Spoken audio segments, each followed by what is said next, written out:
Welcome to Black Man Lab results. We are live. Welcome everybody. We're going to have a great conversation tonight.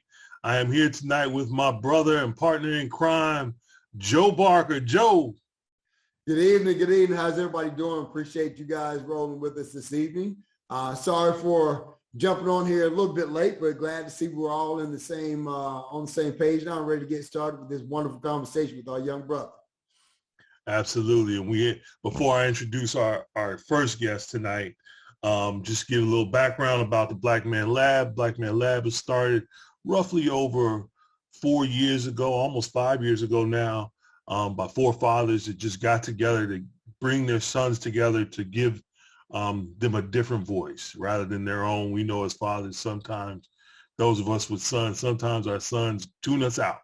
So we bring in a godfather, an uncle, a good friend, or whoever, a different voice to give them a little bit of guidance or information to help them matriculate through life.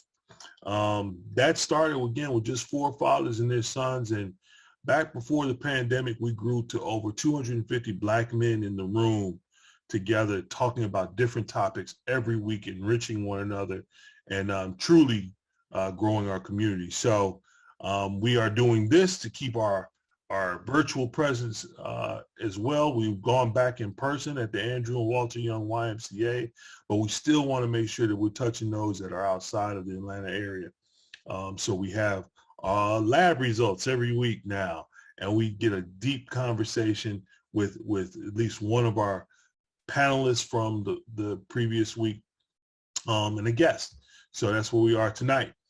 Tonight we have with us a young brother who has been part of the Black Man Lab pretty much since we started at YMCA and has always been present, very diligent, and does a great job with even mentoring some of our younger people. So with us tonight is our young brother, Qualon Bobbitt. Qualon, how you doing, brother? Hey, how y'all doing, Kings? I'm doing well. Even better now that I get to be around y'all again, man. It's awesome. Good, man. We're glad to have you tonight. We're gonna get your opinion on this past Monday. But before we do that, we want to make sure what we do every week and every time we gather is we make sure that we bring in those that we stand on their shoulders, our ancestors, those that came before us. So first and foremost, what we want to do is we're just going to do a modified libation, and we're just going to put a fist in the air, and on the count of three, I want each of the brothers here to just say a name of an ancestor that will be proud of you and proud of seeing you do this work today. So on three. 1, 2, 3. Sylvester Williams. Patrick Davis Sr. Ashe. Ashe. So, and look who's joined us. The chairman of the board of the Black Man Lab, one of the co-founders of Black Man Lab, my brother Mawuli Davis. Mawuli, how you doing, man? What's up, brothers? What's up, lab results? Brother Joe, young Qualon Bobbitt, youngest in charge in the mix. My man, what's happening, guys? Good to be here, man. Great subject. Yeah, thanks for jumping in here with us, Mawuli, because the subject at hand, we know that you are deeply rooted in it and you are an expert. And actually this past Monday, you were one of the, you stepped out of your moderator role and went into being a panelist. And it was a great conversation. So before we get started, just want to bring Qualon on to just give a quick background, Qualon, of who Qualon Bobbitt is. All right, boom. So that's a really deep question, but just a 30,000-foot view. Hi, everyone. My name is Qualon Bobbitt. I'm 25 years old from Lithonia, Georgia. I'm a graduate of Arabian Mountain High School and Morehouse College class of 2019. Currently working for the Better Business Bureau, entrepreneur, spoken word artist, musician, future world changer, philanthropist. I'm a gardener now, so I got a little garden that makes me happy. Is that right? So yeah, man. Yes, sir. So that's just me in a little nutshell. There's a bunch more. I'm down to get into it later on, but I'm really interested in this topic that we have today, man. That's awesome, brother. That's awesome. Joe, will you jump in there? Yeah, not. I don't have anything right now. I'm sorry. I'm still trying to process and jump in here. But Okay. Quayle, man, appreciate you being here with us tonight, brother. Um, so let's see here, man. So Morehouse, what was you're a Morehouse grad, huh? We got plenty of y'all brothers up in the house, huh? Yes, sir, man. Got a lot of house, got a lot of house. And the HBCUs in general. I know like Of people they course, always of coming in course. there shouting out Howard and FAMU, and a bunch of the other HBCUs, man. I just love it. I'm biased. I think everybody should go to a HBCU. No doubt. Uh, like it's just different, man. It's different. So how did your experience there kind of navigate you on your path to where your energy is now and what it is that you're interested in now? Yes, so it's interesting because when I was at Morehouse, at first I wasn't even planning to go there. I was thinking, you know what, I'm from Atlanta. I'm gonna go to school outside the state. I don't even want to be near the family, but going on the tour, just seeing some of the people who graduated from there, it was like, yeah, Dr. King. I was like, oh, really? My granddad used to march with Dr. King. Oh, Samuel L. Jackson. I'm interested in acting and everything like that. Spike Lee, just a bunch of other really great names. And I was like, okay, cool. Walking on campus, I'm seeing some of the people in suits. I'm like, okay, I could rock a suit better than that. What you mean? Just continue to walk down, and I'm like, I'm feeling like, it's really like a close knit people, like, it's a real personal tour. They're answering all of our questions. They're talking and getting to know us. And then all of a sudden, they're like, oh yeah, and by the way, we're on Clark Atlanta's campus. I'm like, how? We're on like the same street right now. So that was pretty funny. And then like towards the end of the tour, they're like, oh, and by the way, across the street right here, that's Spelman. I'm like, you know what? I'll apply. So that's how I ended up going in there. And then just that first freshman year, absolutely amazing. Just NSO week and then just being around that many well-educated Black people. Now, mind you, I'm from Atlanta, so I know Atlanta has a bunch of beautiful people and wealthy people.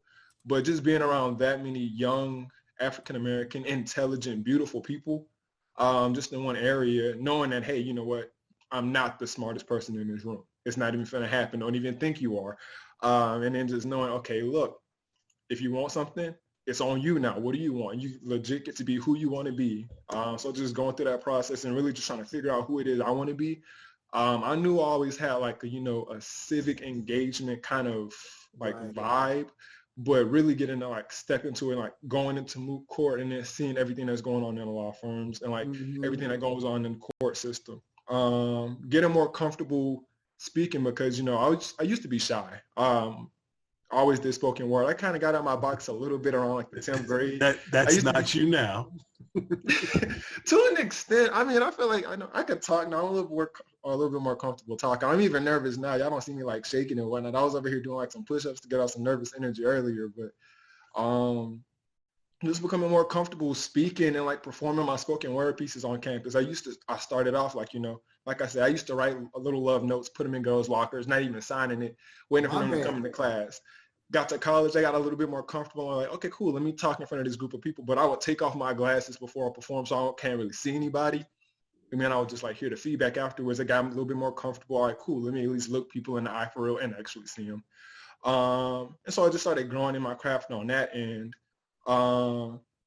During Morehouse, there's always a bunch of people that's like full of like conversations that's going on, civic engagement, things that's going on. There's people talking about history. There's people talking about economics. There's people talking about art and culture and just all kinds of things. And all of them I'm interested in. Like, I like learning. I like questioning people. I like talking. And then roll around towards graduation. I was supposed to graduate in 2018. Found out the week of senior week, not finna graduate. I got to wait until 2019 to graduate. So that whole year was tough. It was for one class. Ended up taking that class, passing that class. It was a blessing in disguise because in 2019, that was the year that Robert F. Smith paid off all of our student loans. Oh, wow. So yeah, it was crazy. So Everything happens for a reason. exactly. So ended up going to speak with Davis Bozeman on his radio show. That's when Attorney Davis called in. I was like, hey, come down to the Black Man Lab. Now, mind you, that was like 30 minutes before y'all was about to start. I'm at the radio station, me and my mom. So we drive all the way down to the Y. We get there. She's like, you know what? Come to my law firm tomorrow. You can start an internship. So I started working over at Davis Bozeman for that summer. And then I've just been tuned into the Black Man Lab ever since, just because that first time it was great. The conversations every week, the people that you meet that's on the panelists, the people that's in the audience, It's absolutely amazing, man. Just like it's an intergenerational conversation amongst like people. Like, we'll have people that's like 6 and 7, people there that's like 67, and it's crazy, man, because you or learn from 80, all of them. 85. Hey, so let me jump in here and ask you a question, Quaylen, just based off of this past Monday. The topic, as you know, was about Black August and our Black youth basically being in a position to change the world. What was your first impression of the conversation as it began, as we talked about Black August? So initially when I heard about Black August, I was like, I've heard of it. I don't know what it is. I'm interested to find out what it is. And I just felt the seriousness of the topic and the weight in the room. It was different. Now, granted, of course, we always talk about like, tough and like, hard topics. Like, we'll talk about mental health and things like that like a couple of weeks ago. That's still a heavy conversation. But I just felt like the intensity in the room was different. And then, of course, once they started talking about it a little bit more and just talking about the history and why we have Black August and some of the things that's happened, like, whether it's the fasting or the people that's been assassinated during it, and it's like, yo, this is really heavy. This is serious. Let me take some notes. And sure enough, that's what I was doing. I know they started mentioning some people that I had never heard before. I was like, who is George Jackson? Wrote it down. Afterwards, I went to go watch that YouTube video of his mom talking about it. I'm like, yo, this is absolutely wild. Like I'm always a fan of Malcolm X and everything like that, but then it's talking about the different festivals that we'll have going on that I had just never even known about because I didn't even know about Black August, all like that. So just knowing the information that was given, and then just the opportunity to ask questions, because when you're learning something new, you're not gonna know everything. So, I'm always gonna be a question asker. Let me ask you this: was that a sense of an awakening for you in getting that information, in terms of, as you have, you've been in our space, of course, you've been in the Black Man Lab space, you went to an HBCU, and you would think that a lot of that information that you received on Monday would have crossed your path, right? So how did that make you feel when you started hearing those different things? We talked about political prisoners and all that information. How did that resonate with you? It resonated with me because I realized that people really die behind this, and people really give their lives towards the cause, like political prisoners for like 30 and 40 years. Of course, you already know that, people looking at like Malcolm X and Dr. King, and even as early as like Nipsey Hussle and things like that, even Jesus, we know that people could die at an early age, but really hearing the extent of it, because like it's deeper than that. It's more than just those couple of names. Like I said, it was like George Jackson and his brother.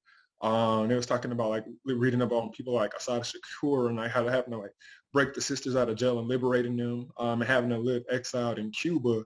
And I'm like, that's crazy. Like, what? Just had never even knew that it was like to that extent and really just that deep, and knowing that, it's more than just like, okay, yeah, you might have to get physical, but like, no, we're fasting for these days. Had no idea like the purpose of why the people will be fasting, but like knowing the reasoning behind the different things, just really helped ingrain it even more that like this has been a battle. It's been an ongoing revolution, and it's not going to stop here. And I'm glad that I was able to know that knowledge and that bit of information, so now I could share it, with somebody else who might not know, like some of the younger generation, even the people in my generation, or even some older people who might not know about it, knowing that now y'all gave me that knowledge, and now I could be a vessel to continue to share it, and then just so that knowledge can continue. Sure. I'm blessed, honestly, and I feel like now it's like the burden's on me to make sure that like it's not just me who knows it, and then that's it. And that's ultimately, the goal of the work that we do, is that we want young brothers like yourself and others that are in the room to have a full breadth of knowledge to be able to hand down and share with those, your peers, as well as those that come after you. So appreciate you saying that. Mawuli, I want to bring you in just because you served as a panelist this past week, and a quite fiery one, by the way. Great work.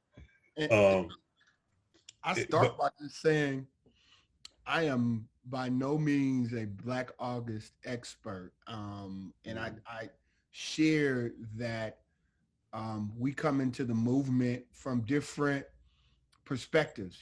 There's some who began marching as civil rights organizers. And when we think about, for example, a Kwame Ture, formerly known as Stokely Carmichael, he came into the movement as a student at Howard University, and he was a part of a support committee for the Student Nonviolent Coordinating Committee. Then he ends up joining SNCC. He ends up becoming a part of the leadership of SNCC. He then ends up becoming a part of the Black Panther Party, and then he founds the AAPRP, All African Revolutionary Party, and so All African People's Revolutionary Party, AAPRP. So that journey, right? What people tend to think is that they freeze people in time, and if we are truly living our best lives, then we are in fact evolving. Dr. King was evolving. Malcolm X was evolving. And so you see, Brother Malcolm, who was raised by a mother and father who were Garveyites, who gets into trouble, joins the Nation of Islam in prison, and then he ultimately transitions to establishing his own both mosque as well as Black nationalist political organization. Out of that, you see his widow being escorted after he's assassinated by members of the Black Panther Party. You see the formation of the Republic of New Africa. So these are all it's like this evolution. It wasn't just one march and that was it. It was people trying to find a way to liberate themselves, to tweak and adjust and make different changes as necessary to win, right? Because at the end of the day, we're looking to be liberated and we're looking to win. And so when you talk about Black August, you're talking about a particular manifestation of our movement. I came into the movement through the African-centered education movement, some folks know as Afrocentrism, back in the late 80s, early 90s. And I didn't know anything at all, because that really is a cultural nationalist wing of the movement, that we should be controlling our education and that our education should be centered around African people and our philosophy, our religions, the things that our worldview is where we should be rooted, right? So we are not chasing this European ghost of Eurocentrism, where we are trying to be somebody that we're not, trying to adopt the mores and the customs and the values of other people that don't serve our best interests. And so I came through that. And so I was really not closely affiliated with any revolutionary nationalist work. I was not, I couldn't tell you about political prisoners when I first came into the movement. I couldn't tell you very much about reparations. I couldn't tell you very much about the Republic of New Africa or the New African People's Organization. And then I got really, quite frankly, the first time I met somebody, I met Chokwe Lumumba. Conrad Worrell introduced me to Chokwe Lumumba at a State of the Black Race Conference in Baltimore. And when I met this brother, I was like, whoa, man, this is different. This is a different brother. This is the wing that Tupac was raised under, right?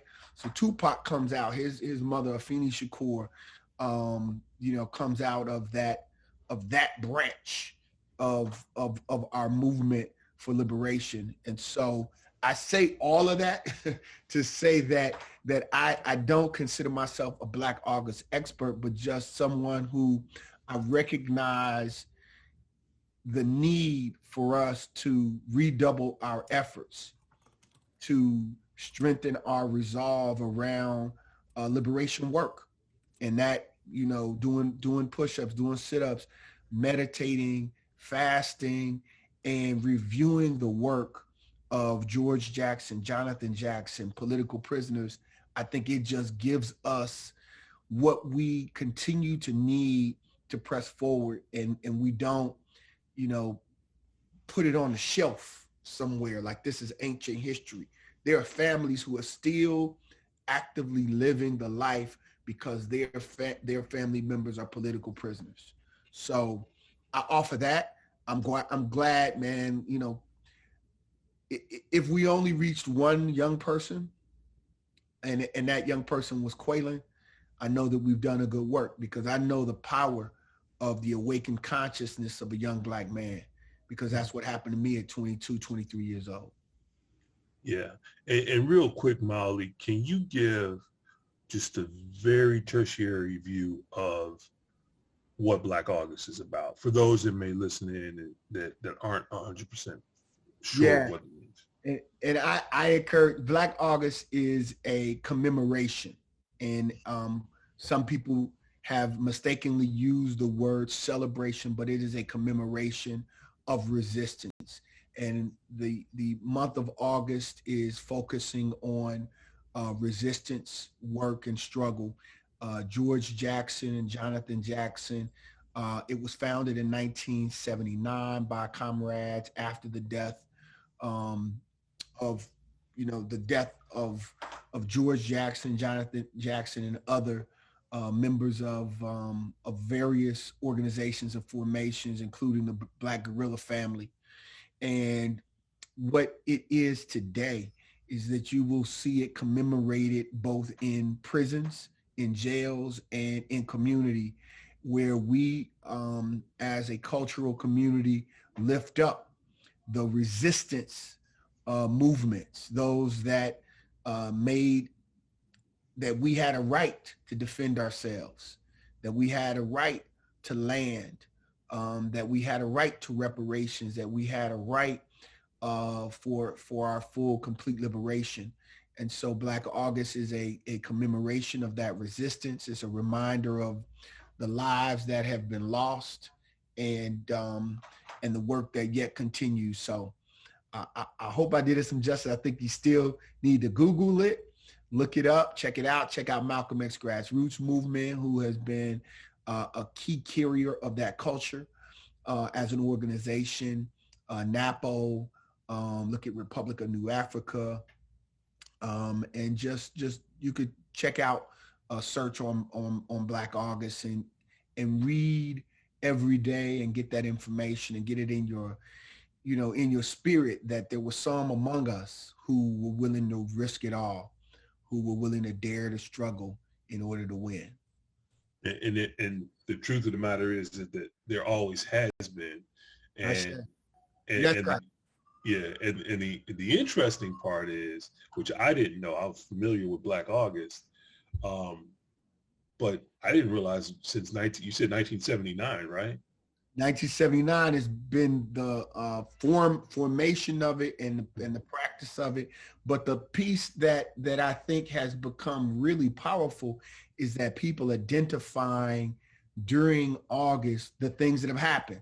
Gabriel Prosser, Nat Turner, the beginning of the Haitian Revolution with Brother Bookman. So you have all of these very revolutionary things happening in the month of August. People who were born, Marcus Garvey, born on August 17th, so there's a lot.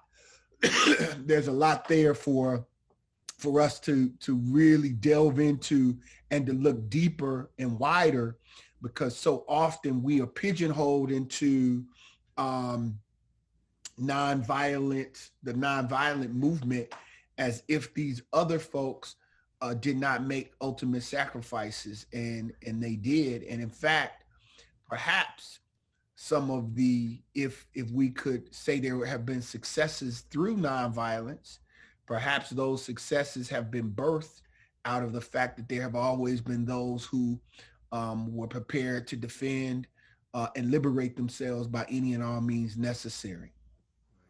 And let's be clear that Eurocentric thinking has always been conquered by violent means. So let's not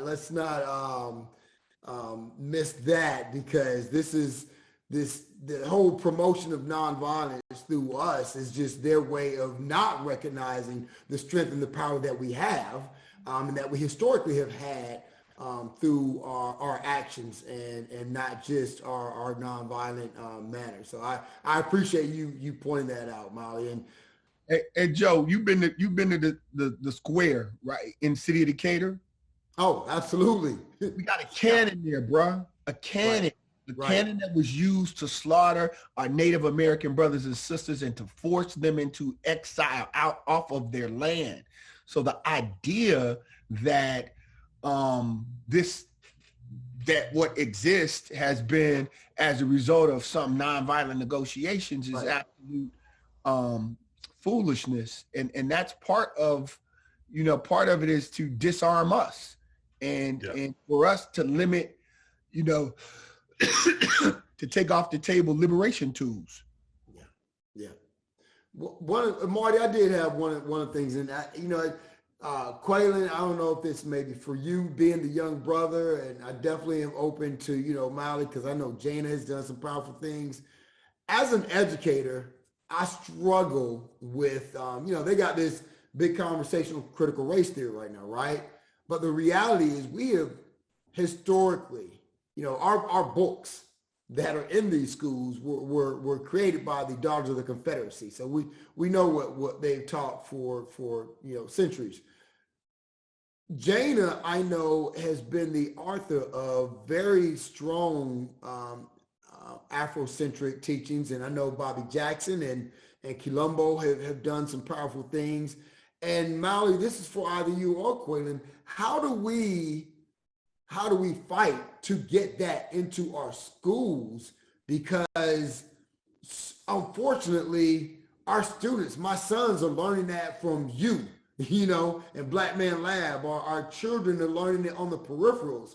But where they're spending 8 hours a day, they're not getting it. How do we incent that fight with our youth? Because so many are willing to take that on. Qualon, you jump in, brother. Yeah, I'll start off because I know, for instance, I got a younger brother and he's 11. I'll try to find any and every way to get him interested in different things just so he can know. Because there's a lot of distractions out there on one end, and then they're all really not learning the information they need in school. So it's like, well, how can I make the information interesting and fun to learn? Mm-hmm. So that's one way to go about doing it, just making it interesting, letting them know, letting them see the faces, letting them hear these names. Because if all they hear is Rosa Parks, Malcolm X, that's it. Right. They don't really know like what that even means. What did they do? So like seeing some of the things they did, hearing about it, watching some of the things and like knowing about it, because if they just think, oh, nonviolent was the only way to go, and then everything they see in today's world is violence, they're like, well, I'm not going to do that. That doesn't even make sense. They don't even know that we had a side there, not necessarily saying just violence was the way to go and that's what we should do. But you could be like, no, you can still have a way of self-defense and protecting yourself, but still getting your cause across and like learning about it that way. I know even for me, one thing that I learned was that, reading. A lot of people don't do that, and just like, okay, so even if you don't want to teach it, here's a book that y'all can have this like on the reading list. I know a lot of people, that could be something that they could hear it, they could read about it that way, and then they'll have some questions that could come from it. I know I was talking with one of my other mentors, excuse me, what's his name? I'm over here nervous. Attorney, Professor Murray. And he was just talking about how he was working in the prison systems this past summer, and he was teaching them about race and the American law and just showing them the interconnections of it. So like having the prisoners read letters from a Birmingham prison from Dr. King, right, and different things like that, and just letting them know that, hey, look, he's been in your shoes, he's been in these cells as well. You can still learn while in these confined areas. Like just because they try to take your physical and your mental, you don't have to let them. Like your mental, this is strong. Like this, don't let them take your mind. I think it was from like, I think it was like the Willie Lynch theory that they were talking about, where it's like, hey, get them to like within like an inch of their life. And then so that way physically that we can make sure that the physical is there, but you could take the mental. And I was like, nah, don't take the youth's mental, because that's the creativity. That's the ones that's like really finna think about how we can continue to push this forward in new and creative ways. So just encouraging them to use their creative minds, encouraging them to read a little bit more about the different things, and then just making it interesting and fun and making it where they want to learn about it, because they're seeing themselves in these people, and they're hearing about these different things instead of just saying, oh yeah, it was nonviolent, it worked a little bit, they got in prison, they died, and then they move on. So now it's like, oh, I don't even want to do that because nonviolent and then you die. Why even take that route? Or just not even learning about it at all. So you don't even know about this whole lineage and history of just like strength and power, and kings and queens that you're born from, and just not even knowing about it. So that's just some of the ways that I think we should go about doing it. Through music, let people hear about it, like spend some hot bars talking about it instead of just talking about degrading and demeaning things. Be like, oh, spit about some Black power stuff, but not in an old fight the power and yet all the like, just general rhetoric where it just sounds boring that they're not going to relate to. Have it fun, have some swagger with it, and then just I think listening to it. So yeah, I think that one of the things is that the stories, like what you heard, Qualon, on Monday, those stories that you heard are real. They're real life. And most of us, when we hear, autobiographical information, we tend to listen a little bit closer, because especially us as Black men, if it's somebody else that's a Black person, you hear it and you probably can have some sense of relatability to it. So it holds. So I think that one of the things is the information has to be put out there somehow, right? We have to hear this information, because we come February, we're all good with Black History Month and getting everything that you get in Black History Month, which is generally the same every year. But like what you heard on Monday, we don't hear that during Black History Month, and I wouldn't doubt, to go to your point, Joe, I wouldn't doubt that that's not by design, Right. Because it's a different kind of a conversation, right? Mawuli, what were you going to say on that? I think that one of the things that, if you really ask our young people about our oppression, sometimes they're embarrassed. Mm-hmm. They're embarrassed. They don't know that we resisted. Mm-hmm. We fought. That we didn't just allow our children to be taken and our women to be raped, but we fought. That we wouldn't just keep allowing people just to shoot us down in the street. And so there has been, quite frankly, a level of embarrassment at times, because they don't know. They don't know the courage of people who just were like, nah, we're not going to allow you to just wipe us off the planet of the earth. We're not going to allow you to just take our culture and take all that we are and grind it up and leave us. We're not going to do that. And there's see, the victors write the history, and they decide what's celebrated. If Braveheart, right, when you watch that movie Braveheart, there's nobility in that level of brute violence. I mean, you're talking about, Absolutely, in certain parts of Europe, there was 100 years of war. I mean, that's psychopathic for 100 years to just be at war, right? The word you're looking for is barbarian, but go ahead. I mean, that's crazy, man. But that's a reality of what we have seen, and somehow that can be lifted up and created, made noble, made pristine, made into beautiful movies, And our struggle against all these odds, our struggle to maintain our humanity, our dignity, and to try to create safe space and defend our very lives has been demonized, has been made to, it's really been, evaporated. It's just, it doesn't exist. And then any notion of it has just been categorized as criminal. But Patrick Henry wasn't criminal, right? George Washington wasn't criminal.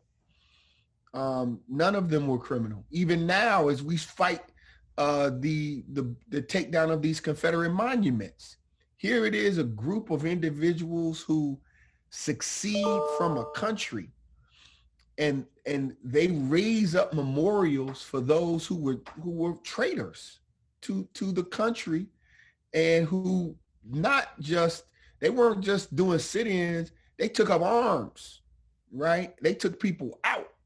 And so all of the contradictions, the historical contradictions that exist as it relates to how other people's resistance movements are glorified and how ours are ultimately criminalized, those are tough questions. And so we are clear. This isn't a moment in our history where we need to be running around shooting at people. No, it's much more complicated than that. Right. But we should also not forget those who were in a war on our behalf before some of us were even thoughts that they were trying to liberate us. And some will tell you they believe that they may have erred here or there. They lost comrades. They were infiltrated by the counterintelligence program. There's a lot. It's a complicated history, but it's ours, all of it, right? And it's all of our history, and we can't let people take what they think and spoon feed it to us. No, give it all to us, and let us decide. Let us decide who was courageous and who was cowardly, and how complicated it all is. Yeah. It's an interesting, kind of a dichotomy when you think about the facts that are right in front of you that so often are ignored, right? We just dealt with back in, January, the insurrection of the Capitol, and we know that had there been folks that look like us four right here, that first of all, we wouldn't be alive. But secondly, if we had have lived, we'd be up under somebody's prison system. And here we are with these people that are, some did it, some didn't do it, and it's still, there's all these questions out there, the levels of types of punishment that they will give them is minimal, to say the best that they're getting, is minimal. And that just speaks. Go ahead, Mawuli. Kwame Kilpatrick got 27, 28 years, man, in federal prison. Yeah. Violent. Right. And these folks are violent. I mean, if you watch any of the testimony from what they did to police, who they say they back the blue. Right. I mean, come on, man. And first person I think got 7 or 8 months. 7 or 8 months. Right. That's it. I mean, it's a federal crime. I mean, it's a federal building. They did a armed assault on a federal building, and people died. Right. Right. And they worked in concert with each other. I see how charges are stacked every day as it relates to black. I mean, they weren't a gang. That wasn't gang activity. That wasn't racketeering or RICO. The whole thing, So right. You hit it on the head. We don't have to look too far back, but that's why our celebration of Black August and our commemoration of Black August, our recognizing and being disciplined. That's one of the things that we lack as a community. Let's fast in the interest of our liberation all together. If we could fast together, then maybe we can do other organizing efforts together. And so it's just, we're on the same page on something, right? And Mawuli, real quick, give a little bit of what people do during Black August, because you and I are fasting. So go ahead. People, comrades around the country will fast. They will fast from sun up to sundown, much like what you might see our Muslim brothers and sisters do in the context of Ramadan. You do extra fitness and training, so you do extra push-ups. If you already do push-ups, do 100 more. Do 100 more sit-ups.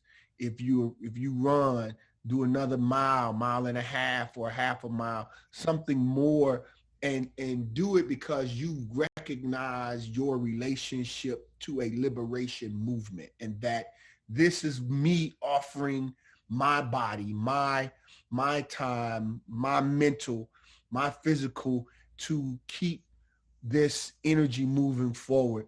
And then reading. I'm reading a book right now about the trial of the Panther 21.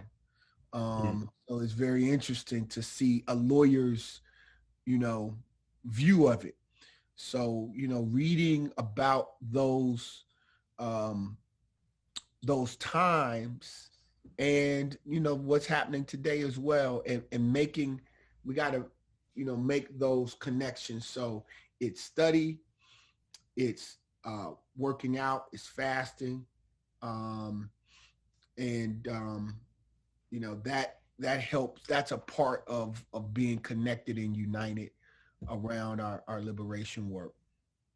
And let me just say real quick to that, Mawuli and I appreciate you educating me on that last week when we talked about it, brother. And I've been, working on it and so forth. After the initial shock of, okay, that's what it is, that's what it needs to do, I thought about it like every component of that just makes you stronger. It just makes you stronger for the struggle. When you talk about fasting, number one, the best thing is I came home and I told my wife about it, and she's like, fasting, what's that about? I said, babe, that's nothing but Ramadan. Like, if our Muslim brothers and sisters do that and as strong as they are, we know what that's about. And when you look at the portion control we have in this, I don't even want to get started on how we eat. And if you, again, I don't want to go on this rabbit hole, but if you look at the available food for lower income people and the health conditions that it causes for them, and the willingness to give much of it to us, that's just, there's no secret of why we are all so infested with obesity and so many other challenges that we struggle with, diabetes and so many other things. Then I looked at the increase in exercise, and everything you said, it just makes one stronger for the struggle. It makes one stronger whether they realize they're getting stronger for the struggle or not. They're getting stronger mind, body, and soul. Absolutely. And I'll tell you, since the beginning, just on a personal note, since the beginning of August, and we started this Black August journey, I just told my girl today, I just told her, I said, I'm going to keep doing this going forward because I feel so much better. Yes. Right. It's interesting that something as simple as that can make you feel so much better, both physically and mentally, so I appreciate where we're at with it. So we're moving along here, but Qualon, I wanted to come back to you and just get what was your sense of the other people, your contemporaries that were in the room on Monday? You alluded to it a little bit in terms of the gravity of the conversation, which is a little different. I mean, we don't usually get too heavy. I take that back. No, we've gotten heavy before, but Just not political education, right? That's the difference, Marty. We get heavy in those other spaces. Sure. Been heavy. Why? Because we don't want to run people out the room with the political education, because people will, at times they say, "Oh, they talking that black talk," and we don't want to,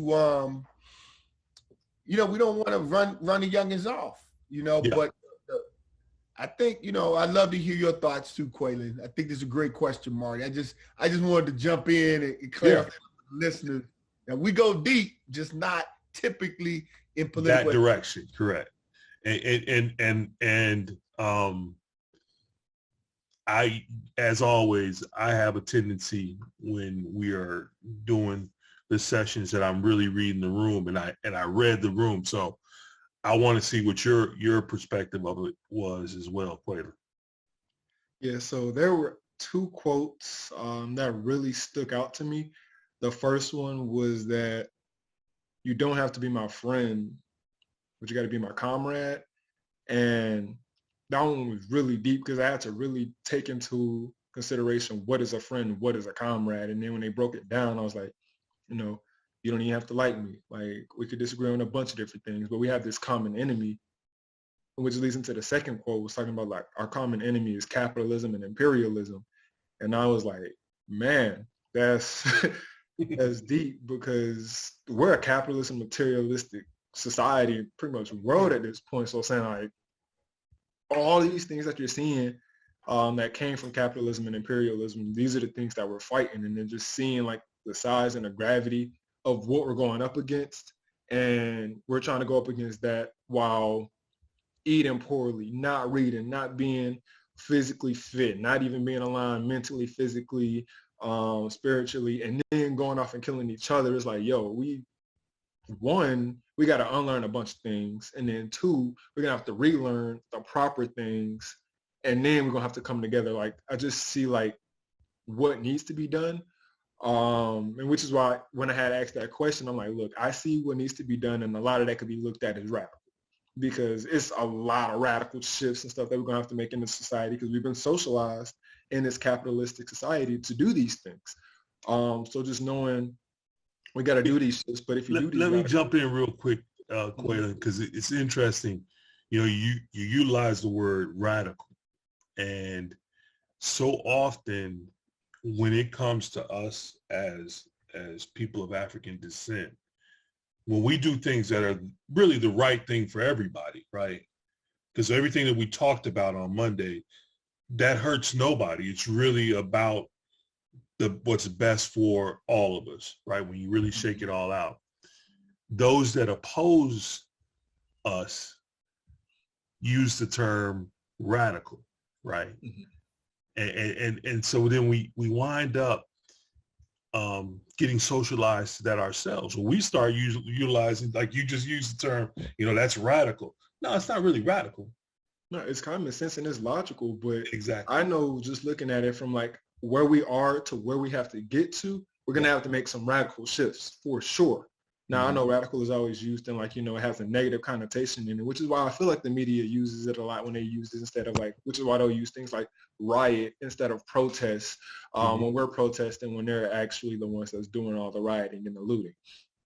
I know they do different things like that, but I'm just seeing like where we are and where we have to get to and what we have to do to it. We are going to have to make some radical shifts. We're going to have to fast. We're going to have to do more physical fitness. We're going to have to come together and talk and have a lot more difficult conversations. And we're not used to doing that. We're going to have to look at capitalism and imperialism as like, look, these is not the way to go, because these are the things that's killing the earth. Like, if you look at the root of capitalism, it's like, we're going to capitalize on this. We're going to extract the resources from it, and then we're going to keep it, and then we're just going to push down the part, like the impoverished that we're taking it from. Like, we're going to have to switch up all of these things and to unlearn all of these things which we've been socialized to do for hundreds of years. Like, we're going to have to do some kind of massive shift in mindset, and we got a lot to do, man. And that's just like that I felt in the room, knowing that, just hearing that from like Black August and what it stands for and how it stemmed from like Black August, and like right after in 79, he said from 79, and then in the 80s, you see like what happened with like was like, how many of y'all had came from like the crack epidemic? It was like, that's what happened. Like, it came straight from what they saw that we could do. They got scared. They saw what they was doing in Haiti and how they could get liberated, and they didn't want that. And I was like, so seeing what extent they're willing to go to make sure that we don't get free, it's like, okay, well, we have to be on that same kind of energy on our end. And I just it was heavy. It was heavy. It was heavy, man. And how do you think that the other young folks in the room process that? How do you think? Tell me what you think on that before I say anything else. A couple of people that I talked to, I think they know what we're up against, like for sure. And they know that the only way that we're going to be able to do that is to come together. We're not, like, if somebody's doing good, we don't have to feel jealous or anything like that. If anything, we need to be excited and boost them up, because now we know we're not the only ones doing in this fight. Like, I might be good on public speaking. Somebody else might be good with the literature. Somebody else might be good on the tech side. And we just need to boost each other and hype each other up and continue to boost it up, because we're going to need everybody in all these different fields and every asset. We're going to have to come at this from a 360 point of view. We're going to have to get the sisters involved. We're going to have to get the elders. We're going to have to get the youth. We're going to have to get people my age. Like, it's going to have to be an all hands on deck kind of thing, which is why I'm really grateful for the Black Man Lab, because this is providing us the platform, the space. And by the way, Lab Results, that's a really creative name. But we also just need that space to think about it, reflect, and then figure out, okay, so now that we know the information that's been given to us, how can we implement it? Who can we share it to? Because it's, like I said, man, it's a lot of work to do. Absolutely. Absolutely. And that's why we exist. That's why we are leaning in on our young folks, because us folks of a certain age, we know that we're on the clock, right? And it's important that you all have the information like we got last week, so that you can, or this week rather, so that you can, share it and make it normal, right? And, man, could I just jump in? And I think part of what makes Black Man Lab what it is, and the reason that we've been able to connect, is that we've tried to be authentic. And I think Black AUKUS is an authentic expression that our young people can feel and gravitate towards. It's authentic, it's real, right? And for those who, because people, they want to support you, but they want to support you on their terms. You know what I'm saying? And as we deal with all the time. I mean, heck, as a parent, I want to support my children on my terms, but they have other terms that I can't dismiss. I've got to consider. And that's why when we talk about one of the issues that was raised by one of the young brothers in Black Man Lab was, what about allyship? When we were, our white allies who want to support the work, and we have to have that kind of support, and we see that there's value in it, but it cannot be at the expense of us having to shapeshift to be less authentic than the Creator has called us to be, right? It is self-defense, is not just human nature. It is the laws of nature to defend and preserve oneself. And for us to be demonized for doing that, again, that's an example of somebody trying to say, well, here's the only way you can discuss your liberation. Here's the only way you can discuss your work in liberation is in this context. Here's the box. If you ain't in this box, I'm not going to support you. I can't fund you. I can't, but we need space. That's why the true allies are those who say, roll with it.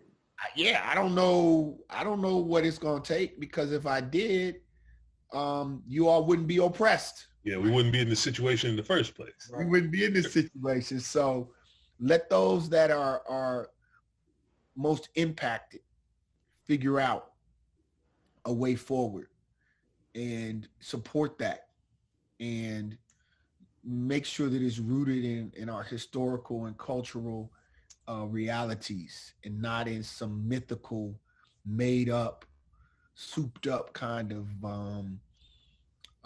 dream that is not consistent with who we are as a people.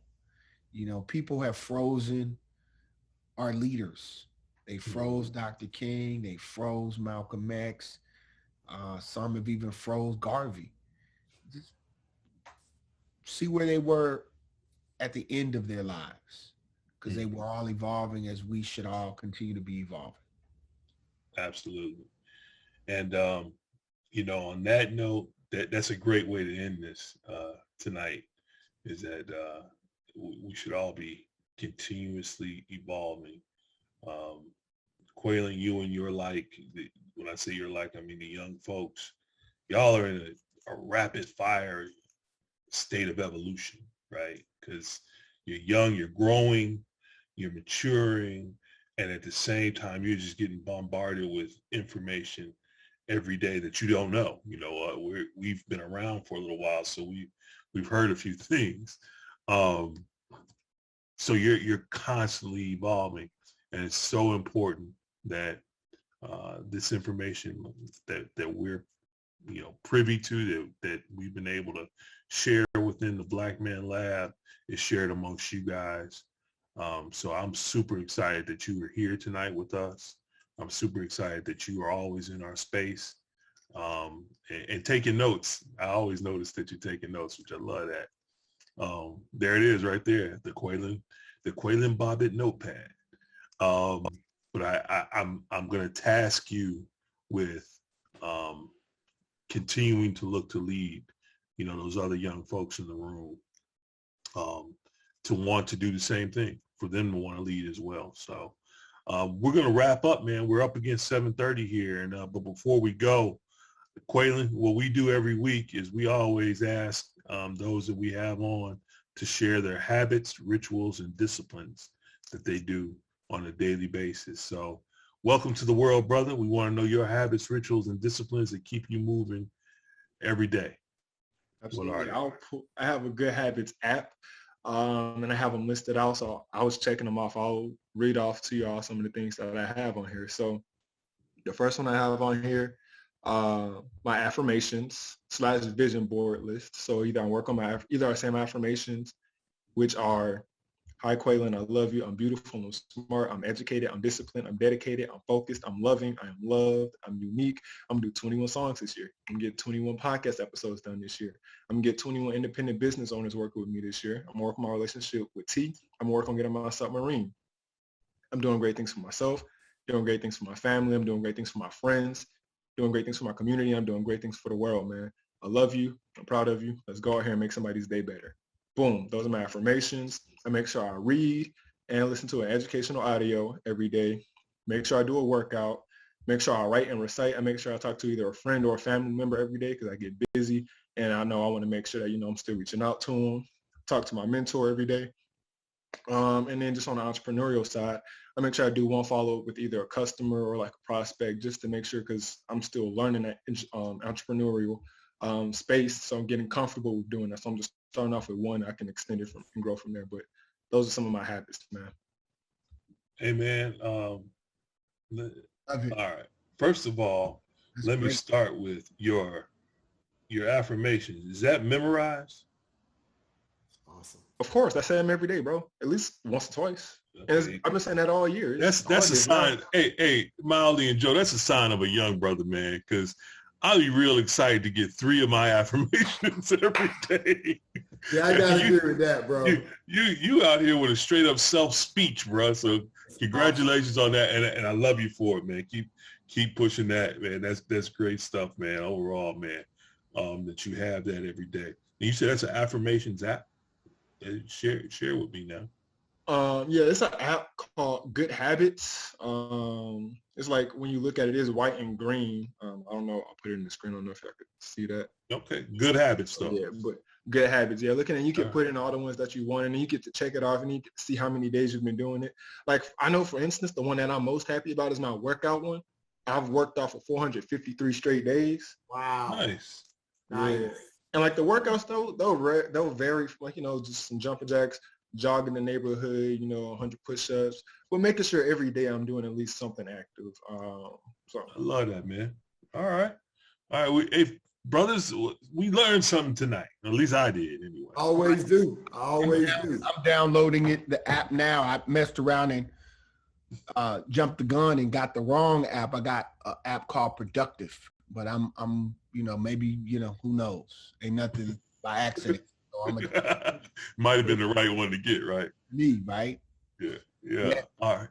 Brothers, so let's every week we wrap up the same way, and Qualon, you're used to this from being in the space, man. We wrap up the same way.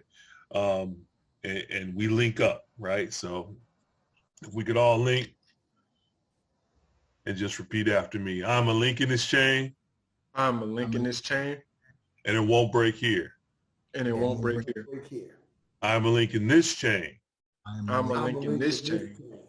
And it won't break here. And it won't break here. We are links in this chain. We are links in this chain. And we won't break here. And we won't break here. Ashe, especially this month, especially during Black August, man. We are not breaking for nobody. Look, man, love y'all.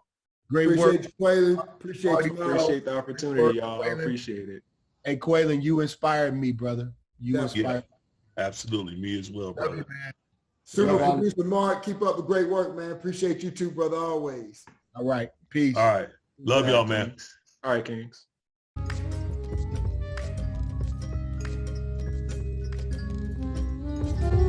Every time we speak, I feel this mellow